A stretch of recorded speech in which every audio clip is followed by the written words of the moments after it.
नमस्कार मंडळी, आज आपण बनवणार आहोत उपवासासाठी एकदम चविष्ट, हलकं आणि हेल्दी राजगिरा थालीपीठ. चला तर मग पटकन रेसिपी सुरू करूयात. एका भांड्यामध्ये मी किमान अर्धा किलो राजगिरा पीठ घेतलं आहे. त्यामध्ये मी आता 4 ते 5 चमचे शेंगदाण्याचा कूट घालते आहे. शेंगदाण्याचा कूटाने वेगळीच चव लागते, खूप छान चव लागते. त्यानंतर मी 3 ते 4 बटाटे उकडून घेतले आहेत, ते स्मॅश करून मी त्यात घालते. चवीप्रमाणे मीठ घाला. त्यानंतर मी आलं आणि मिरचीची एक पेस्ट केली आहे, ती मी त्यात घालते आहे आणि असं छान घट्टसर असं ते मळून घेतलं आहे.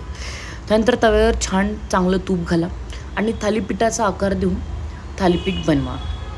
एकदम हळूहळू त्याला थापायचं आहे, म्हणजे ते तुटणार नाही. त्यानंतर त्याला असे 4 ते 5 असे आपण होल पाडूयात आणि नंतर त्यामध्ये आपण घालूयात छान असं साजूक तूप घातल्याने खालचा जो भाग आहे तो एकदम क्रिस्पी होतो. नंतर यावर झाकण ठेवून खमंग असं थालीपीठ आपलं तयार झालेलं आहे. तुम्ही बघू शकता व्हिडिओमध्ये किती सुंदर दिसतं आहे ते. तुम्ही पण नक्की ट्राय करा आणि मला कमेंटमध्ये सांगा की कसं झालं आहे म्हणून. थँक्यू.